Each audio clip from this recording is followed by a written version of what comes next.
Ever played a game so absurd that it leaves you questioning everything you know about gaming? Today we're diving into 12 games that make absolutely no sense, but that's exactly what makes them brilliant. From rolling up entire cities to struggling with a hammer and a cauldron, these games have found genius in their absurdity. So buckle up for a wild ride through the weirdest, most illogical worlds of gaming.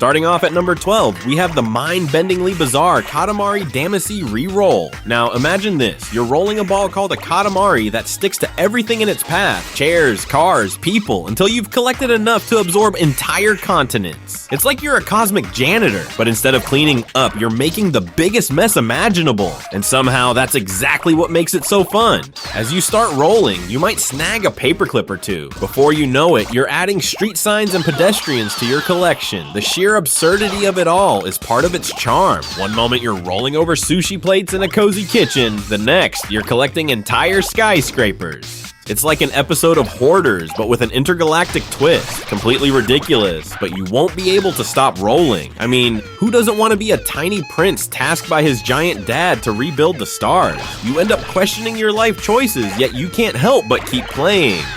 Next, we move from rolling up the world to climbing a mountain with a sledgehammer while sitting in a cauldron.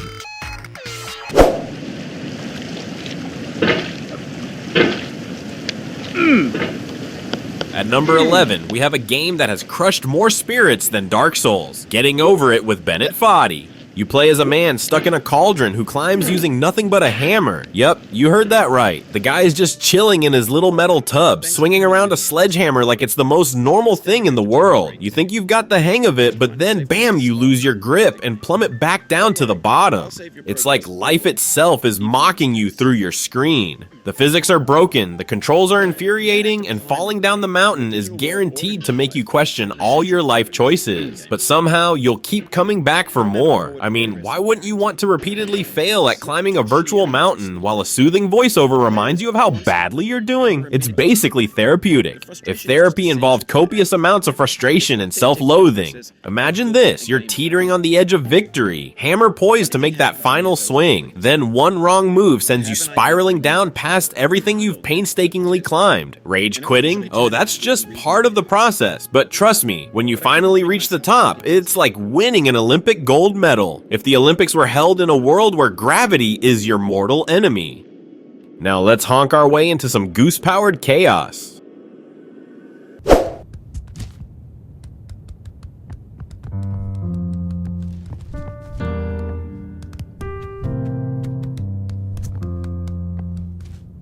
Coming in at number 10 is Untitled Goose Game, where your goal is to ruin everyone's day as a goose. There's no grand quest, no major plot, just pure, unfiltered mischief as you honk and steal your way through town. You get to be the embodiment of chaos in feathered form.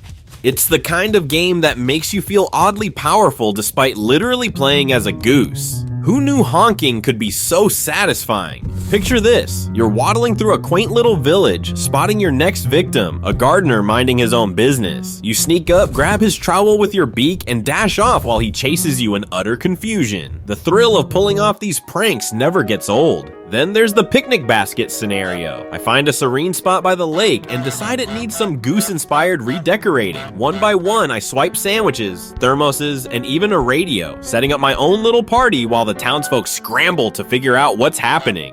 And let's not forget the epic showdown at the pub, sneaking past patrons, honking to create chaos. It's like living out my best anarchist fantasies. By the time I'm done, everyone in town knows to fear the honk. It's sheer, unadulterated fun wrapped in a quirky package. No quests or bosses, just endless opportunities for goose-fueled mayhem.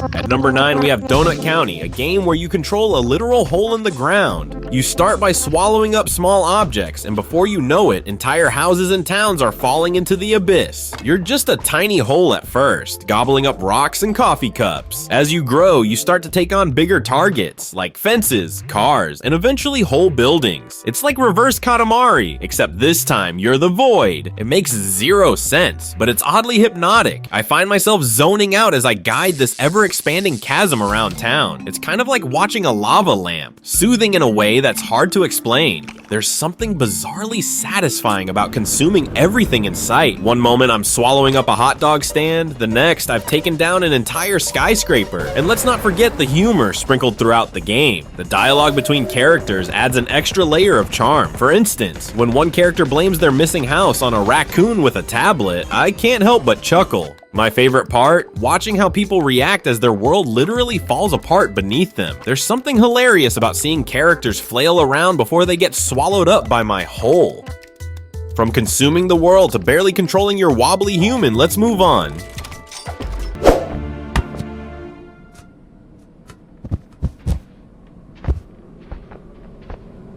Number 8 brings us Human Fall Flat, a game where you control a wobbly human trying to solve puzzles with unreliable physics. I mean, imagine a toddler learning to walk, but with the added complexity of trying to operate machinery. That's the essence of Human Fall Flat. Nothing makes sense here, from the awkward controls to the completely illogical ways you solve puzzles. I remember one time, I was trying to move a box onto a pressure plate. Simple, right? Wrong. My character's limbs flailed around like wet noodles, and I ended up accidentally yeeting the box off a cliff. But that's the charm of it. You'll spend most of the game laughing at yourself as you flail around like a drunk puppet. At one point, I found myself trying to climb a ledge. Instead of gracefully pulling myself up, my character just hung there, legs kicking wildly in the air. It's pure chaos, and somehow it's hilarious. I spent another session trying to operate a crane. Spoiler, it did not go well. The crane spun out of control, knocking over everything in its path while my character clung on for dear life. It's like watching a slapstick comedy unfold right in front of you.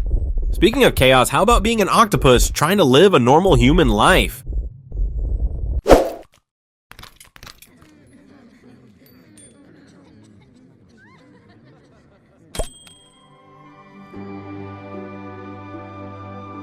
At number 7, meet Octodad, where I'm an octopus desperately trying to pass as a normal human dad. Imagine the daily grind, but with 8 slippery tentacles instead of arms and legs. Grocery shopping becomes a slapstick comedy as I knock over entire shelves while trying to grab a single apple. Mowing the lawn? It's more like a demolition derby as my tentacles flail wildly, sending lawn gnomes and garden hoses flying. The real kicker? Trying to pour coffee. Picture this. I'm in the kitchen, tentacles flopping everywhere, attempting to grasp the coffee pot. It's like trying to wrestle an eel while balancing on a tightrope. Somehow I managed to pour more coffee on the counter than in the cup. My kids watch in awe, probably wondering how their dad makes it through the day without causing a disaster. The absurdity reaches new heights when I have to navigate through a grocery store. Ever seen an octopus try to operate a shopping cart? It's like herding cats. Chaos everywhere. One minute I'm aiming for the cereal aisle, the next I'm entangled in spaghetti noodles. It's hilariously difficult, but also incredibly fun. Each task feels like performing in a circus act gone wrong, and I can't help but laugh at my own ridiculousness. Every step is an adventure, every chore a new opportunity for chaos.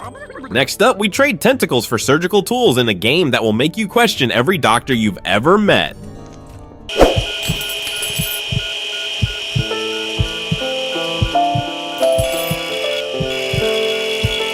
Number 6 gives us Surgeon Simulator, where you play a surgeon with the most uncoordinated hands imaginable. I start the game thinking, how hard can it be? Turns out extremely hard. The controls make me feel like I've just dipped my hands in jelly. Whether I'm performing a heart transplant or extracting a tooth, nothing goes as planned thanks to the intentionally absurd controls. I remember my first heart transplant. The game sets up this dramatic scene with a patient on the table, and there I am, fumbling around like I've never seen a scalpel before. My hand hovers over the patient's chest, shaking uncontrollably. One wrong move and whoops, there go the ribs, scattered across the room. My favorite part? Trying to grab the replacement heart. Picture this, my hand reaches into the cooler, fingers twitching like they're having a spasm. Instead of gently placing the heart into the chest cavity, I accidentally toss it onto the floor. Great! 5-second rule doesn't apply here. The real comedy kicks in during a tooth extraction, with tools flying everywhere and my hand resembling a malfunctioning claw machine. It's a miracle if I manage to yank out even one tooth without causing total chaos. More often than not, I end up pulling out the wrong one, or worse, dropping tools into the patient's open mouth. One wrong move and your patient's insides are all over the place. This game turns surgery into pure slapstick comedy, from chaotic surgery to time-bending ninja action.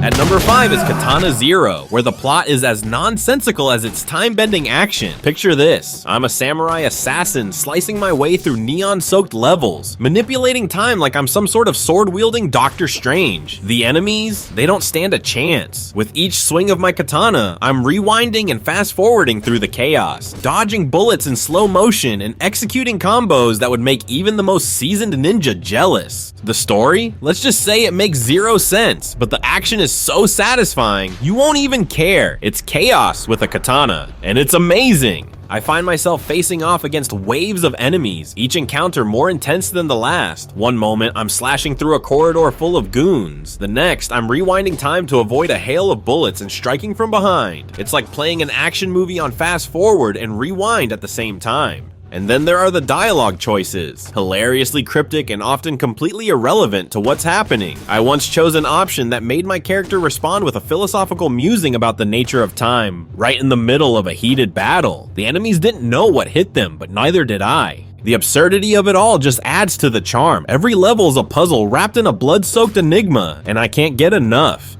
Next up, we dive into the wonderfully weird world of espionage and puns in Jazzpunk.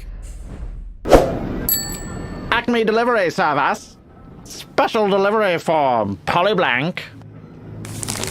Number 4 goes to Jazzpunk, a game that's basically a spy comedy on steroids. The moment I step into the neon-soaked world of Jazzpunk, I feel like I've fallen into a spy flick directed by Monty Python. It's packed with absurd scenarios and puns, with gameplay that's more about making you laugh than anything else. Imagine this: I'm on a mission to infiltrate a top-secret base. Instead of sneaking around in shadows, I find myself playing mini golf inside a computer, or using a spray can to fend off evil sentient sushi. Each level is an unpredictable mix of hilarious puzzles and ridiculous objectives that leave me chuckling at every turn. At one point, I'm tasked with extracting information from an informant. Instead of the usual espionage drama, I'm smacking the guy with a giant rubber fish. The humor is so random, it's like playing through a fever dream. I never know what to expect next, and that keeps me grinning the whole way through. My favorite moment? Wandering into an arcade and getting sucked into an 8-bit version of Frogger. But instead of frogs, I'm guiding sentient toast across a busy street. Every interaction in Jazzpunk is laced with puns and slapstick humor that turns the whole spy genre on its head.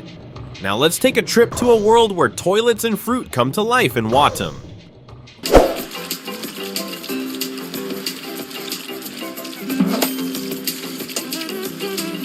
At number 3, we have Wattam, where you unite a world of living objects, from flowers to toilets. Created by the mind behind Katamari Damacy, it's a joyful celebration of the absurd. I mean, where else do you find yourself shaking hands with a walking, talking toilet? One minute I'm uniting a group of flowers, and the next I'm holding hands with a balloon while fireworks go off around us. The logic here is as non-existent as it gets. Why is a toilet shaking hands with a balloon? Who knows, but you won't stop smiling. Every character in this game has its own quirky personality, and interacting with them is like being part of an endless, whimsical parade. There was this one time I was trying to unite a rock with a piece of sushi. As I rolled around the world, I couldn't help but laugh at how ridiculous yet endearing it all felt. The rock had this serious expression while the sushi seemed overly excited about everything. It's like they were long-lost friends finally reunited. The music adds another layer of joy to the experience. It's catchy and upbeat, perfectly complementing the colorful chaos unfolding on screen. Even when things don't make sense, like when I had to make characters eat each other to form new ones, it just feels right within this bizarre world. Let's follow that up with a bizarre adventure full of strange creatures in Pikuniku.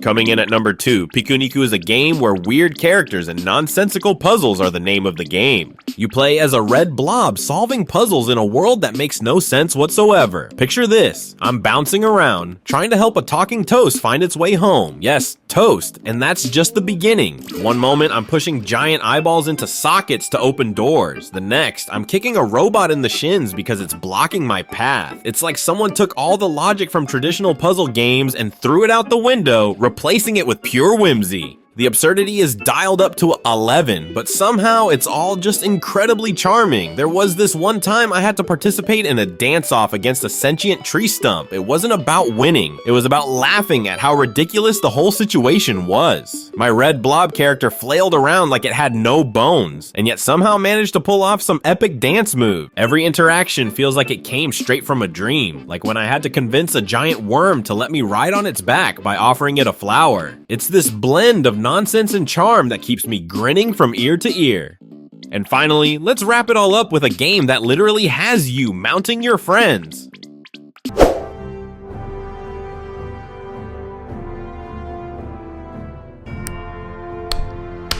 Taking the top spot is Mount Your Friends, where you and your friends stack your bodies into the highest human tower possible. Each limb is controlled separately, making the whole experience both hilarious and unpredictable. Imagine trying to coordinate your arms and legs to cling onto your buddy's wobbly, half-naked avatar. It's like trying to do synchronized swimming while drunk.